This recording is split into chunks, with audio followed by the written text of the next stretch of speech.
Bonjour, cette capsule vidéo portera sur la notion de proportion.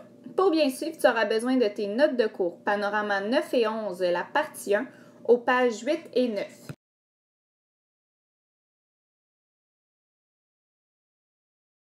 Nous allons commencer par définir ce qu'est une proportion. Tout d'abord, si deux rapports ou deux taux correspondent au même quotient, nous dirons donc qu'il s'agit de rapports et de taux équivalents.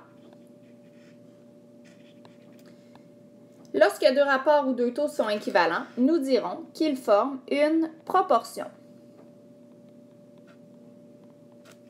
Allons-y avec un premier exemple. Les rapports ci-dessous sont-ils équivalents? Nous avons ici la fraction 8/21e et nous cherchons à savoir si elle est équivalente à la fraction 32/84e. Pour ce faire, il suffit de trouver une fraction dont le dénominateur est 84 et qui serait équivalente à 8/21e. Pour passer de 21 à 84, il suffit de multiplier par 4. Nous multiplierons donc par 4 le numérateur également. 8 fois 4, 32.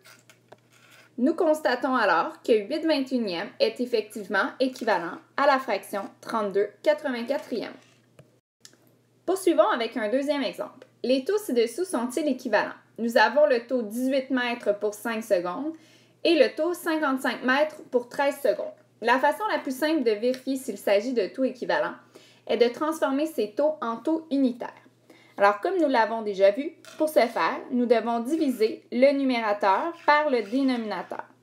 18 divisé par 5 donnera donc 3,6 mètres par seconde. 55 divisé par 13 donnera 4,23, etc. mètres par seconde. Nous constatons alors que ces deux taux ne sont pas équivalents puisque leur quotient ne donne pas la même chose. Comme nous l'avons vu à l'exemple A, lorsque deux rapports ou deux taux sont équivalents, on peut les écrire de la façon suivante. A sur B égale C sur D. On remarque qu'il s'agit d'une égalité entre deux fractions. Dans cette égalité, nous pouvons nommer A et D les extrêmes,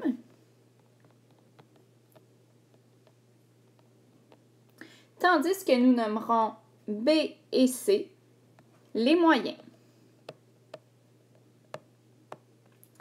Ces deux noms s'expliquent par le fait qu'il est possible de réécrire A sur B égale C sur D à l'aide de la notation suivante. A pour B égale C pour D.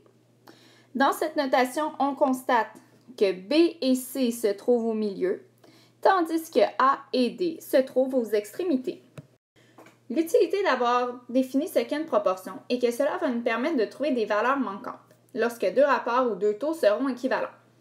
Pour déterminer une valeur manquante, il sera possible d'utiliser le produit croisé.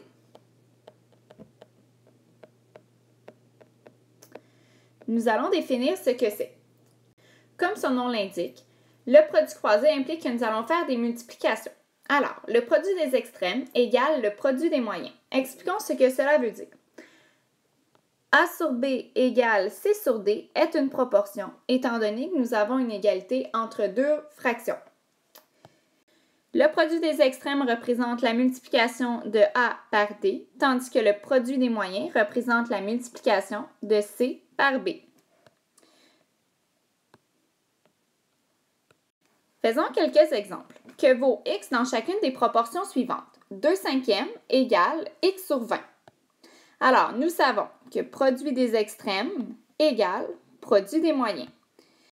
Réécrivons cette proportion à l'aide des produits. Nous savons que 2 fois 20 égale 5 fois x.